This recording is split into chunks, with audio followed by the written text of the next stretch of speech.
વિદ્યાર્થી મિત્રો, હું સફીક સર આપ તમામનો ઓરિએન્ટલ હાયર સેકન્ડરીની યુટ્યુબ ચેનલમાં સ્વાગત કરું છું.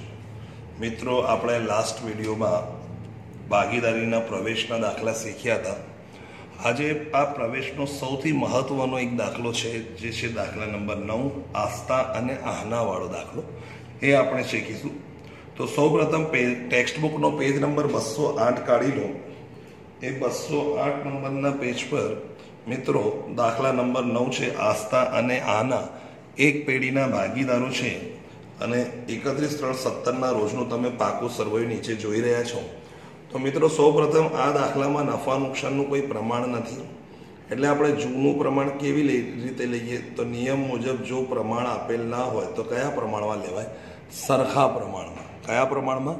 સરખા પ્રમાણમાં. એના પછી હવે આપણે દાખલા હવાલાઓ વાંચીએ. તો દાખલાના સામેના પેજ પર આવી જાઓ. 1/4/17 રોજ સોનુને નવા ભાગીદાર તરીકે, નવા ભાગીદાર એટલે પ્રવેશનો દાખલો છે. નીચેની શરતે પ્રવેશ આપ્યો છે. એમાં પહેલો જે હવાલો છે એ છે સોનું મૂડી તરીકે 80,000 અને તેના ભાગની પાઘડી પૈકી કે છે, પૈકી પાઘડીના નથી લાવતું, એટલે જેનો એટલો ભાગ છે ને એમાંથી એ 7,200 રોકડા લાવશે. તો બધા વિદ્યાર્થી મિત્રો શું કરે છે કે આ તો રીત નંબર 1 છે, પણ નથી. આ રીત નંબર 3 છે, કારણ કે આ ટોટલ પાઘડી કેટલી છે હજી આપણને ખબર નથી. એના ભાગની પાઘડીમાંથી 7200 રોકડા લાવશે. એટલે કે આપણે આ હવાલાને અત્યારે ગોલ રાઉન્ડ કરી લઈએ, પછી જોઈશું. એના પછી કે છે નફા નુકસાનનું નવું પ્રમાણ આપેલું છે, એટલે જ્યારે નવું પ્રમાણ દાખલામાં આપે તો ત્યાગ શોધી લઈશું. એના પછી પાઘડીની કુલ રકમ આપેલી છે. પેઢીની પાઘડી એટલે કે એકની આસ્થા અને આહનાની નથી, ત્રણેયની પાઘડી કહેવાય. આ જે પાઘડી છે ત્રણેય ભાગીદારની પાઘડી છે 40,000. કેટલા છે? 40,000. પછી કામદાર વળતરનો દાવો. અહીંયા એક આ નવો હવાલો છે મિત્રો, આ સમજવા જેવું છે. ખાસ દરેક વખતે પૂછાતો રહે છે. પ્રવેશમાં પણ પૂછાય છે, નિવૃત્તિમાં પણ પૂછાય છે કે કારીગર અકસ્માત વળતરનો દાવો છે કેટલા? 3,200. એટલે અહીંયા કારીગર વળતર ભંડોળ હશે એની ઉપર આપણે ટીક કરી લઈએ 4 નંબર. એના પછી પાંચમો રોકાણો 19,200 આના લઈ જશે. કેટલામાં લઈ જાય છે? 19,200માં લઈ જશે. એટલે કે હવે પાકા સર્વેમાં મિલકત લેણા બાજુ રોકાણો લખવાના નથી, કારણ કે આ મિલકત કોઈ ભાગીદાર લઈ જાય એટલે ભાગીદાર લાભ લેનાર બને, એટલે લેનાર ખાતે ઉધાર થાય. પછી રોકાણો પર મળવાનું બાકી વ્યાજ છે 2,400. તો એની પણ એટલે રોકાણો પર 2 હવાલા છે, એટલે રોકાણો પર બીજી 6 નંબરની ટીક કરી લઈએ. એના પછી લેણદારોએ લખેલી દેવી હુંડી 2,000 સ્વીકારે, જે ચોપડે નોંધેલ નથી. લેણદારોએ લખેલી, લેણદારો કે જેને આપવાના છે એ કે છે એણે દેવી હુંડી લખી છે, તો એ લેણદાર અને દેવી હુંડી છે, એટલે કે આની ઉપર આપણે ટીક કરી લઈએ. લેણદારો દેવી હુંડી પર કેટલો નંબર? 7 નંબર. 7 નંબર. જમીનની ચોપડે કિંમત. તો જમીનની સૌપ્રથમ ચોપડે કિંમત કેટલી છે? 40,000. તો આ 40,000 કે છે કે આ 40,000 શું છે? જમીનની ચોપડે કિંમત તેના બજાર કરતાં 20% ઓછી છે. જે બજાર કિંમત છે ને, બજારમાં કિંમત 20% ઓછી, આ ઓછી કિંમત છે. તો ઘણા બધા મિત્રો શું કરતા હોય, આ 40 એને 20% એટલે 8,000 ઉમેરી દેતા હોય. તો આ ખોટું છે. આ ખૂબ જ મહત્વનો દાખલો છે. આ હવાલો સૌથી વેરી મોસ્ટ આઈએમપી છે, 8મો. આ પણ વેરી મોસ્ટ આઈએમપી છે. એક 7મો હવાલો છે, એ પણ. આ એક 4થો હવાલો છે. એ આ બધા એવા હવાલા છે કે જે આપણા 4-5 માર્ક્સ ના આવવા દે અહીંયા આપણને. ચૂકવેલ વીમા પ્રીમિયમમાં 4,800 આવતા વર્ષને આપણે શું ગણવાનું? અગાઉથી ચૂકવેલ. શું ગણવાનું મિત્રો? અગાઉથી ચૂકવેલ ગણવાના. એટલે વીમા પ્રીમિયમમાં અગાઉથી ચૂકવેલ છે, એટલે આ હવાલો પણ આપણે છેલ્લે જોઈશું. લાસ્ટમાં એની ઉપર ગોલ રાઉન્ડ કરી દો. મિત્રો, હવે સૌપ્રથમ તમને ખબર છે કે આપણે દાખલો કેવી રીતે કરીએ છીએ. તો દાખલામાં સૌપ્રથમ આપણે ઉતારા કરીએ છીએ. એટલે જે પણ દાખલા હોય એમાં પહેલાં પાઘડી, જો સૌપ્રથમ મિલકત લેણા બાજુ જો તો પાઘડી આપેલી છે, તો આ પાઘડી તો કેવી પાઘડી કહેવાય? જૂની. એને પાઘડીની જ્યારે આમનું તો આપીશું ત્યારે આપીશું. ચલો, પહેલી છે જમીન મકાન. પણ જમીન મકાન પર હવાલો છે એટલે આપણે અંદર લખીએ 40,000 અને પછી એની નોંધ કરીશું. યંત્રો છે, યંત્રો. આ જમીન છે ને 8મો હવાલો હતો. યંત્રો પર કોઈ હવાલો નથી મિત્રો, એટલે યંત્રો ડાયરેક્ટ આપણે 32,000 ડાયરેક્ટ આઉટર કોલમમાં લખી નાખીશું 32,000. એના પછી જે છે રોકાણો, પણ કે છે રોકાણો તો કોણ લઈ જાય છે? આના લઈ જાય છે. શું કોણ છે? કે રોકાણો આના લઈ જશે. તો જો કોઈ મિલકત કોઈ ભાગીદાર લઈ જાય તો હવે આ મિલકત લખાશે નહીં. પણ આની ઉપર એક હવાલો છે કે મળવાનું બાકી જે છે વ્યાજ છે રોકાણો પર 2400. હા, એની નોંધ કરવાની કે મળવાનું બાકી રોકાણો પર વ્યાજ આપણી આવક કહેવાય. રોકાણો પર વ્યાજ કેટલા રૂપિયા છે? 2400. તો એક અસર થશે પુનઃ મૂલ્યાંકન ખાતે જમા. અને આની બીજી અસર ક્યાં થશે? મિલકત લેણા બાજુ મળવાનું બાકી રોકાણો પર વ્યાજ. શું છે? રોકાણો પર શું છે? વ્યાજ છે. કેટલા રૂપિયા છે? 2400. એના પછી છે આગળ જુઓ તો દેવાદારો છે મિત્રો. જ્યારે દેવાદાર પર કોઈ હવાલો ના હોય તો દાખલામાં આપેલી ગાલખાત અનામત દેવાદારોમાંથી બાદ કરી. તો દેવાદારો 25,200 છે, પણ જો આ વખતે ગાલખાત અનામત અહીંયા 8,000 છે તો એની બે રીતે કરી શકાય. કાં તો દેવાદારો ડાયરેક્ટ લખી નાખો 25,000 ને કેટલા 200, તો પછી ગાલખાત અનામત અહીંયા લખો. અને જો તમારે આમ ના કરવું હોય તો એક વૈકલ્પિક રીત છે, દેવાદારોમાંથી ગાલખાત અનામત શું કરી દેવાની? બાદ. આમ કરતા સરવાળામાં 8,000નો ડિફરન્સ નોંધાશે. તો અત્યારે આપણે દેવાદારો ડાયરેક્ટ મિલકત લેણા બાજુ મૂકી દીધા છે. એના પછી છે સ્ટોક ઉપર કોઈ હવાલો નથી એટલે ડાયરેક્ટ લખીશું 14,000 ને કેટલા 400. એના પછી છે રોકડ, એટલે રોકડ તો રોકડ ખાતામાં આવે એટલે બાકી આગળ લાવ્યા તરીકે લખીશું 16,000. એના પછી છે જાહેરાત ઝુંબેશ ખર્ચ. શું છે? જાહેરાત ઝુંબેશ ખર્ચ. તો જાહેરાત ઝુંબેશ ખર્ચ ક્યાં આવે? તો અહીંયા ભાગીદારોના મૂડી ખાતે ઉધાર બાજુ વેચણી કરી દેવાની છે. કયા પ્રમાણમાં? તો સરખા પ્રમાણમાં. તો અહીંયા જાહેરાત ઝુંબેશ ખર્ચ કેટલું છે? 3200. તો જૂના ભાગીદારોને સરખા કરીએ એટલે 1600 રૂપિયા આવશે. કેટલા આવશે? 1600 રૂપિયા. એના પછી હવે છે નફા નુકસાન ખાતું. આ નહીં વેચાયેલ ખોટ છે, ઉધાર છે એટલે ખોટ છે, જમણી બાજુ હોય એટલે ડાબી બાજુ વેચણી થાય. એટલે અહીંયા નફા નુકસાન ખાતે 4,000 છે એને સરખા પ્રમાણમાં કરી દો. 1:1 પ્રમાણમાં કરો એટલે કેટલા થશે? 2,000. મિત્રો આ થઈ ગઈ મિલકત લેણા બાજુ. હવે આપણે મૂડી દેવા બાજુ કરીએ. તો જો મૂડી દેવા બાજુ કરીએ તો સૌ પ્રથમ મૂડી આપેલી છે એટલે આપણે મૂડી લખીશું બાકી આગળ લાવ્યા 76,000 અને કેટલા 48,000 કેટલા 400. એના પછી કામદાર વળતર ભંડોળ છે. કામદાર વળતર ભંડોળ પર હવાલો છે તો આપણી પાસે કેટલા રૂપિયા છે? 4800. તો કામદાર વળતર ભંડોળ હંમેશા વેચણી થાય, પણ આની ઉપર એક હવાલો છે. તો કેવી રીતે હવાલો સોલ્વ થશે? જો તો 4800 છે એટલે આપણે 4800ની વેચણી કરવાની, પણ એક કામદારે આપણી પેઢી પર દાવો કર્યો છે. કામદાર વળતરનો દાવો 3200 છે. કેટલાનો દાવો કર્યો છે? 3200 રૂપિયા આપણે ચૂકવવા પડશે. તો આપણી પાસે કામદાર વળતર ભંડોળ કેટલું છે? 4800. પણ કોઈએ આપણને ઉપર દાવો કેટલો કર્યો છે? 3200. કે જો 4800માંથી આપણે 3200 આપી દઈએ તો આપણી પાસે વધશે કેટલા?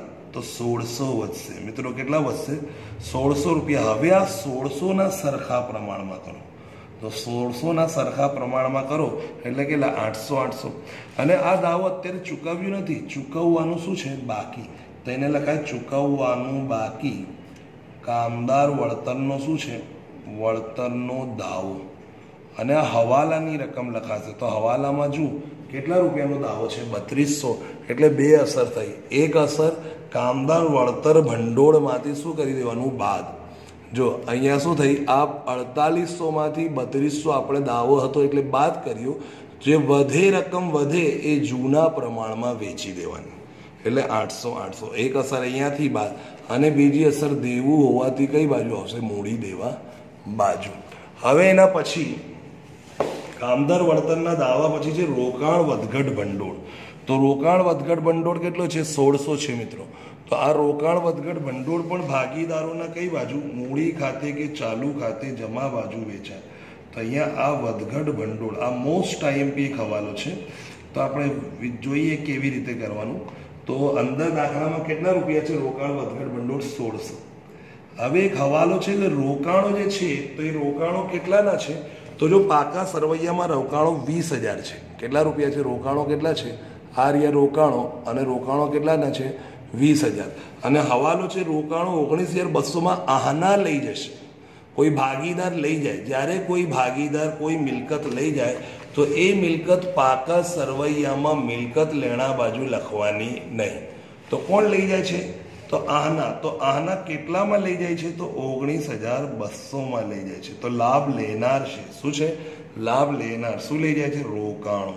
તો લાભ લેનાર છે ભાગીદાર માટે લેનાર ખાતે ઉધાર. હવે હતી 20,000ની વસ્તુ, આપણી 20,000ની વસ્તુ આપણે એને 19,200 આપી દઈએ તો આપણી પાસે કેટલું નુકસાન થયું? આપણને 800. તો જો 800 નુકસાન થયું તો આપણે પેલા જોવાનું રોકાણ વધઘટ ભંડોળ છે. જો ના હોય તો 800 અહીંયા પુનઃ મૂલ્યાંકન ખાતે શું આવે? ઉધાર બાજુ આવે. કઈ બાજુ આવે? પુનઃ મૂલ્ય.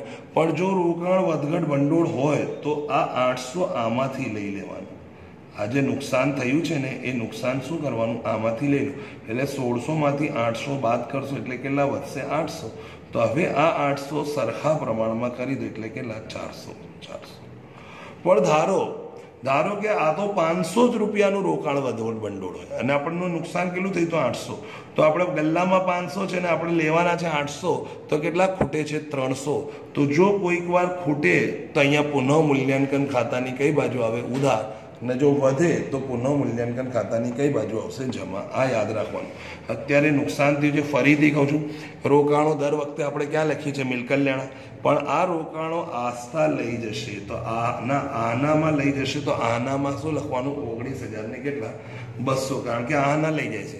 હવે 20,000ની વસ્તુ 19,200 લઈ જાય છે એટલે નુકસાન થયું. તો પેલા જોવાનું શું રોકાણ વધઘટ ભંડોળ છે તો આ ગલ્લો છે રોકાણનો, તો એમાંથી કાઢી લેવાના. તો આ 1600 રૂપિયા હતા, એમાંથી 800 નુકસાન, તો કેટલા વધ્યા? તો 800 વધ્યા. તો 800 ને સરખા પ્રમાણમાં વેચણી કરી દો તો 400. જો વધે તો અહીંયા, જો ખૂટે તો પુનઃ મૂલ્યાંકનની ઉધાર બાજુ. ચલો એના પછી છે પ્રોવિડન્ટ ફંડ આપેલું છે. જો અંદર રોકાણ વધઘટ ભંડોળ પછી છે પ્રોવિડન્ટ ફંડ, અને આ પ્રોવિડન્ટ ફંડ એ દેવું હોવાથી એ મૂડી દેવા બાજુ લખાશે. કેટલા રૂપિયા છે મિત્રો? 6,400.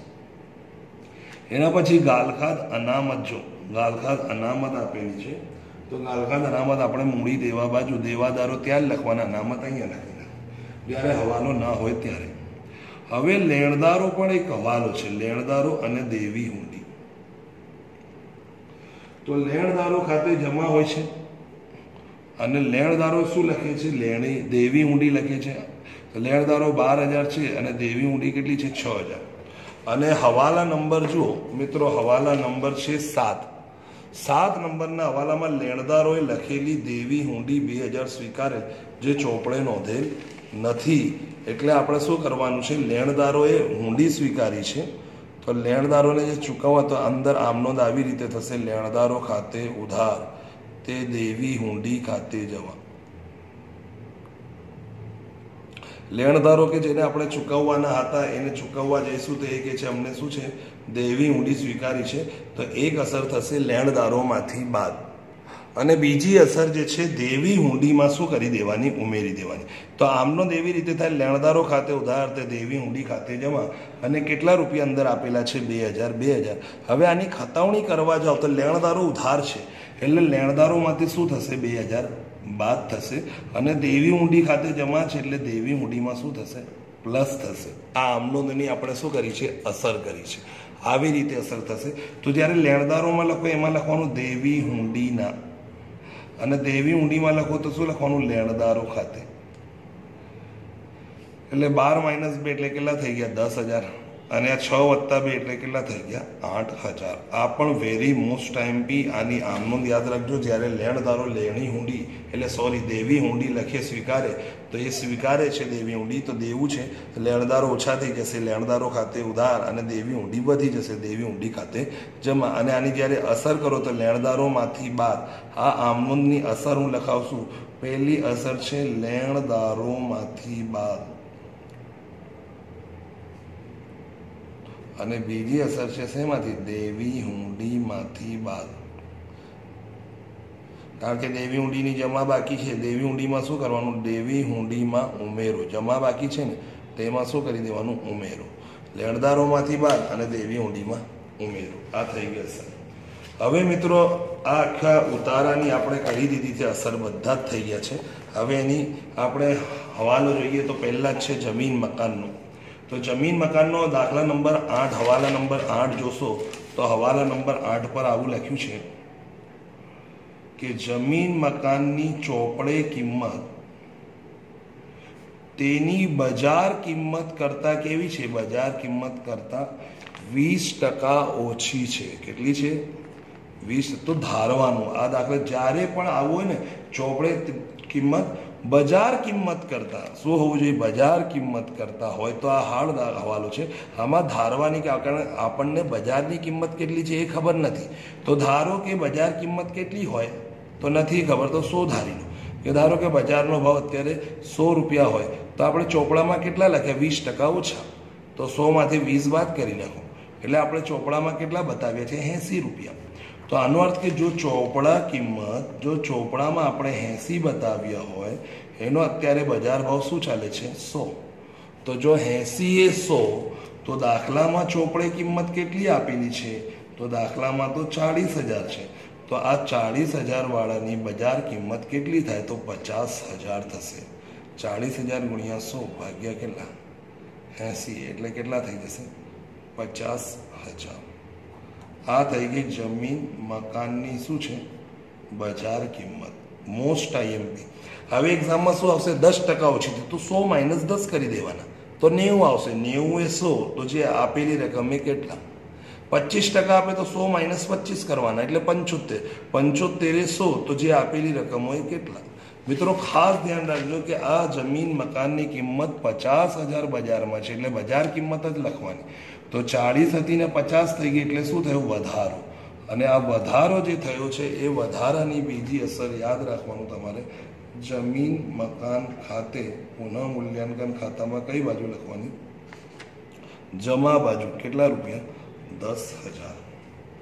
એટલે મિત્રો હવે કયા કયા હવાલાઓ થઈ ગયા એ જોઈ લઈએ આપણે. તો એક ચોથો નંબરનો હવાલો થઈ ગયો છે. પછી રોકાણોવાળો હવાલો થઈ ગયો છે. એના પછી મળવાની બાકી જે વ્યાજ હતું એ પણ થઈ ગયું છે. લેણદારોનો જમીન મકાન, હા અગાઉથી ચૂકવેલ જે વીમો છે એની અસર બાકી છે. તો હવે અગાઉથી ચૂકવેલ વીમો હોય તો એની 2 અસર કરવાની.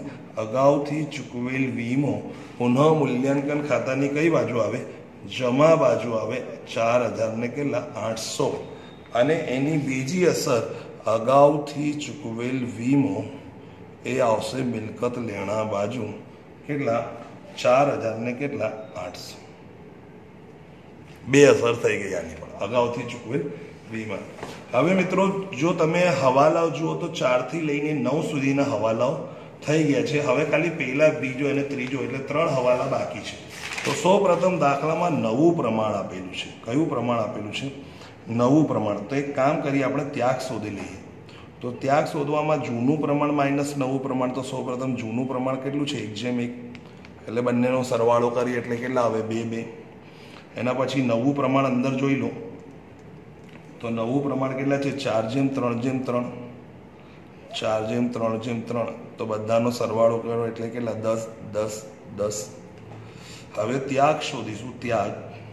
તો ત્યાગનું સૂત્ર છે જૂનો ભાગ માઇનસ નવો ભાગ. કયો ભાગ? જૂનો ભાગ માઇનસ નવો ભાગ. તો આપણે સૌ પ્રથમ આપણે આસ્થા છે. ત્યાગ હંમેશા કોણ કરે? જૂના ભાગીદારો. તો આસ્થા અને આહના એમાં જૂનો ભાગ છે 1/2 1/2 અને એનો નવો ભાગ છે 4/10 અને 3/10. હવે ચોકડી ગુણાકાર કરીએ. 10 એકુ 10, 4 દુ કેટલા થાય છે? 8 અને 10 ગુણ્યા 2 એટલે 20. 10 એકુ 10, 3 દુ 6, 10 દુ 20. એટલે બાદ બાકી કરીશું તો 2/20. અહીંયા બાદ બાકી કરું તો 4/20. એટલે પ્રમાણ થઈ ગયું 2:4 અથવા તો 1:2. આને કહેવાય ત્યાગનું પ્રમાણ. આ ત્યાગનું પ્રમાણ થઈ ગયું. પછી જો હવાલા નંબર 3 જુઓ, પહેલાં આપણે મૂડી જોઈ લઈએ. તો સૌ પ્રથમ આપણે મૂડીનો હવાલો કરીએ તો મૂડી કેટલા લાવે છે? 80,000. સોનું પોતાના ભાગની મૂડી પેટે કેટલા લાવે છે? 80,000. તો રોકડ ખાતે ઉધાર તે સોનુના મૂડી ખાતે જમા. સોનુના મૂડી ખાતે જમા કેટલા રૂપિયા છે? તો 80,000. 80,000. હવે કે છે કે પાઘડીની વાત કરીએ તો પેલા સૌ પ્રથમ મિત્રો કુલ પાઘડી આપેલી છે જેને કહેવાય છે પેઢીની પાઘડી. હવાલા નંબર કયો છે? 3. તો જો તમે હવાલા નંબર 3 જુઓ તો આ 40,000 જે છે પાઘડી એ કોની પાઘડી છે? આ 40,000 પાઘડી છે એ છે બધા ભાગીદારોની, એટલે આસ્થા, આહના અને સોનું ત્રણેયની બળીને છે. તો આપણે સૌ પ્રથમ કોનું? સોનુના ભાગની પાઘડી. ભાગની પાઘડી કેટલી થાય છે એ જોઈએ. તો મિત્રો સોનુનો ભાગ કેટલો છે? તો આર્યો કેટલો છે? 3/10. એટલે 40,000 જે છે એનો 3/10 કરી દો એટલે આવશે 12,000. કેટલા આવે છે? 12,000. હવે હવાલા નંબર 1 કહે છે કે ભાઈ પોતાના ભાગની જે પાઘડી 12,000 આવી એ પૈકી 7200 રોકડા લાવશે. કેટલા લાવે છે નવો ભાગીદાર? 72. સોનું 7200 રોકડા લાવશે અને રોકડો લાવતો નથી, એટલે પાઘડી રોકડમાં લાવે અને રોકડમાં ન લાવે. તો ન લાવે કેટલા થઈ ગયા? તો આમાંથી બાદ કરી દો. 12માંથી કેટલા બાદ કરે? 4,000 ને કેટલા? 800. આ રોકડ લાવતો નથી, આ રોકડમાં લાવશે. તો તમને ખબર છે જ્યારે રોકડમાં લાવે, રોકડમાં ના લાવે. તો રોકડમાં લાવે તો એની 2 અસર થશે. રોકડ ખાતે ઉધાર તે પાઘડીના પ્રીમિયમ ખાતે જમા. અને બીજી થશે પાઘડીના પ્રીમિયમ ખાતે ઉધાર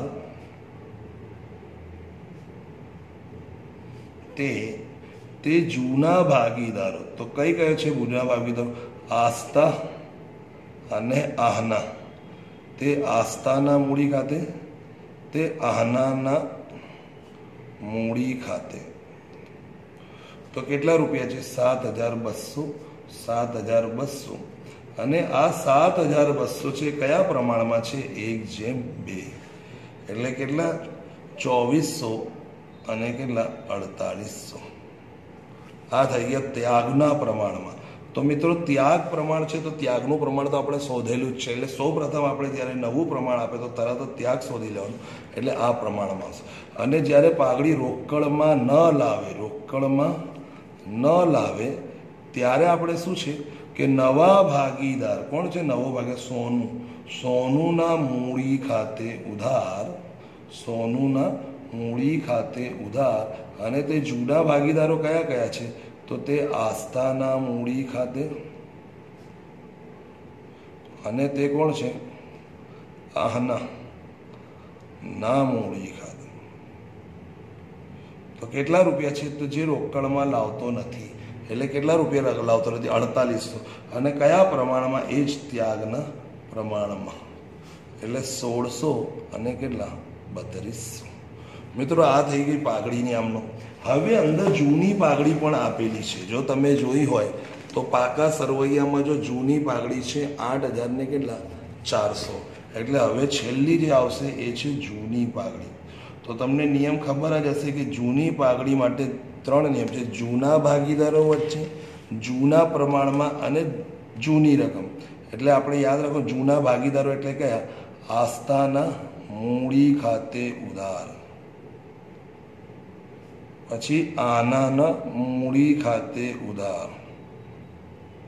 અને પાઘડી જાય છે આપણી પાસેથી, એટલે પાઘડી જાય તો પાઘડી ખાતે જમા. તો કેટલા રૂપિયા છે? 8,000 ને કેટલા? 400. અને કયા પ્રમાણમાં? મિત્રો આ જૂના પ્રમાણમાં છે. કયા પ્રમાણમાં?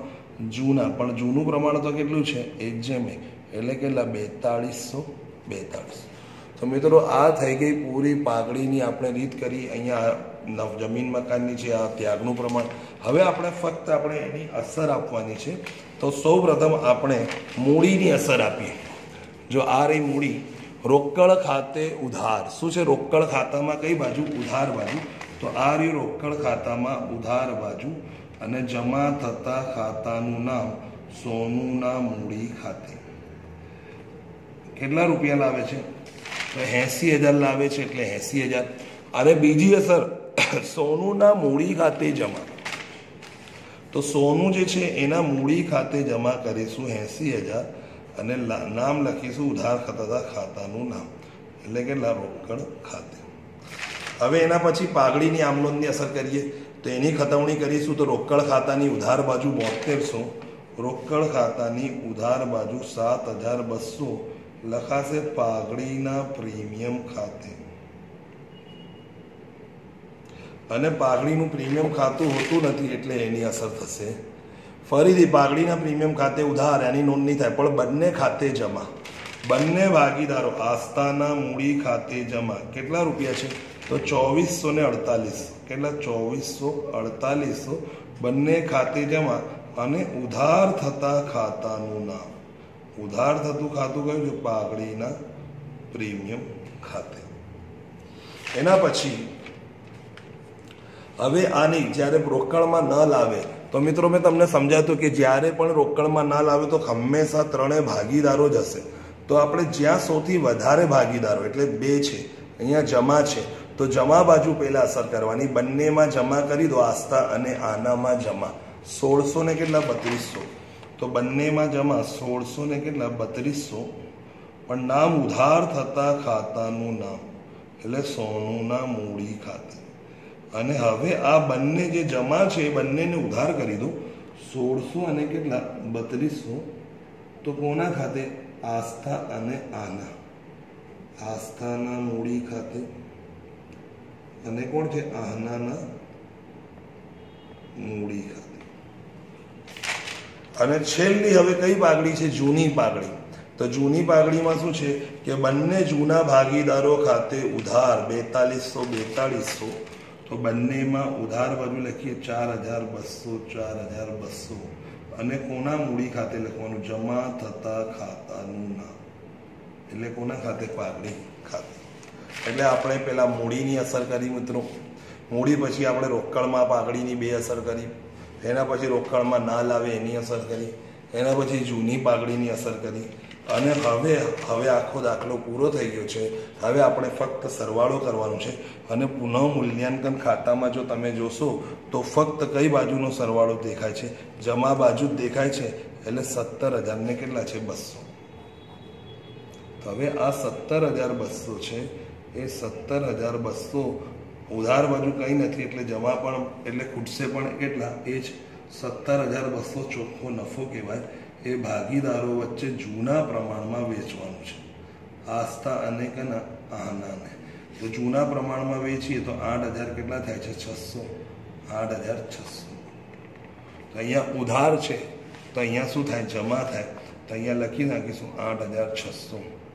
8,600 કોના ખાતે? પુનઃ મૂલ્યાંકન ખાતે.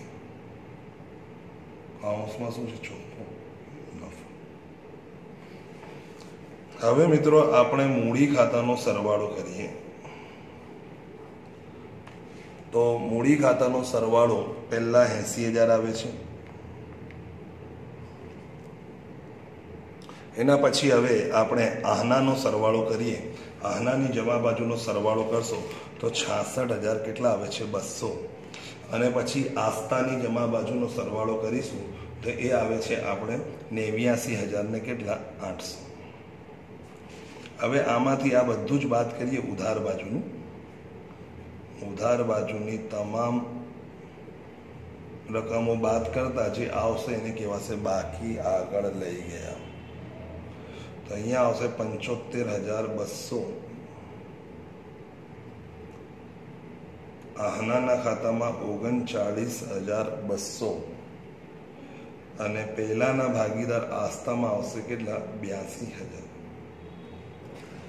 અને હવે આ બધાનો સરવાળો કરીએ મિત્રો. આ 80,000 છે. 80, 90, 96, 96 ને 7 એટલે 1,03,000 ને કેટલા? 200 થયા.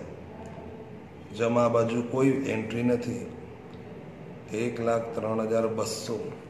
તો બાદ બાકી પણ એ જ આવશે 1,03,200. બાકી આગળ શું છે? લઈ ગયા. હવે એની બીજી અસર આપણે આ બાજુ એટલે કે મૂડી એ મૂડી દેવા બાજુ આવશે. તો આપણી પાસે 3 થઈ ગયા, આસ્તા, આહના અને સોનું. આસ્તા, આહના અને સોનું. 82,000, 39,200 અને 75,200. જો આ બધાનો આપણે સરવાળો કરીએ, 16 વધી 1, 12 ને 7 19, 1,96,000 ને કેટલા 400. અને હવે રોકડ સિલક જે છે, રોકડ ઓબ્લિક બેંક, રોકડ અને બેંકની આખરની બાકી મિલકત લેણા બાજુ આવે 1,03,000 ને કેટલા 200. એટલે હવે આપણે સરવાળો કરીશું.